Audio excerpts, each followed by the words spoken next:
Hi, today we are going to be looking at real estate terms that you must know before you start investing in real estate. The first one is acquisition. Acquisition comes from the word to acquire, right? So when we talk about government acquisition, we're talking about land or property that has been acquired by government.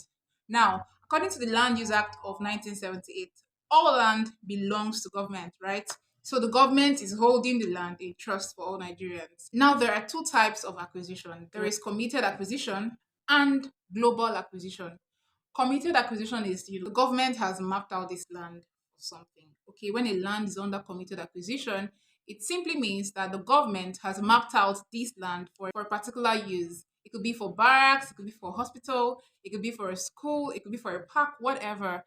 If a land is under committed acquisition, under no circumstances should you buy it, because the government can wake up in 10 years, 20 years and say, this land, demolish whatever is on this land. We need to use it for what it has been mapped out or mapped out for. Now, if a land is under global acquisition, it means that, of course, all land belongs to the government, right?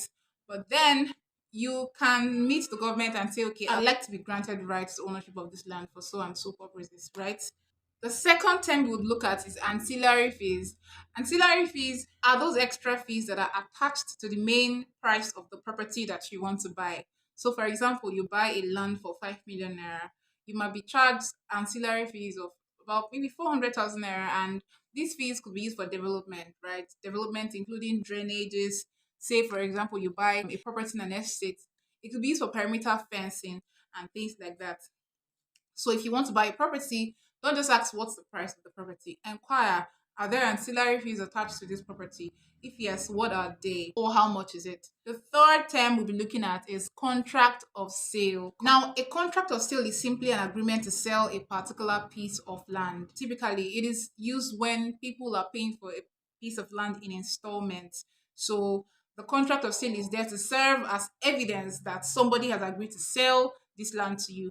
And it's useful for cases for, let's say, let's use an extreme case where somebody wants to sell a piece of land to you, you want to pay an installment, and the person dies. In that case, what do? You have to have evidence that you were actually paying for this land, that this person has agreed to sell this land to you. So a contract of sale is simply evidence that there is an agreement to sell a particular piece of land. The fourth term we're looking at is certificate of occupancy, popularly known as C of O. To help you understand what a certificate of occupancy is, I'll compare it to tenancy agreement, right? Tenancy agreement is the document given to a tenant to say, okay, you're allowed to use this property for a particular period of time. In certificate of occupancy, the government is granting you rights to use a particular piece of land for a period of time, typically 99 years. So that's one thing that a lot of people don't know, right? That when the government gives a certificate of occupancy and grants you rights to ownership of a land, it's for 99 years. Okay, usually the number of years left on a certificate of occupancy document can affect the price of that land. So for example, two people might be selling two different pieces of land in the same location, and one person is selling for 20 million naira, the other person is selling for 40 million naira. You're like, why? They're in the same place. Why are they different? Now, it's possible that the first person has about 90 years left on his CFO document. Do you understand? 90 years before the right to use the land elapses.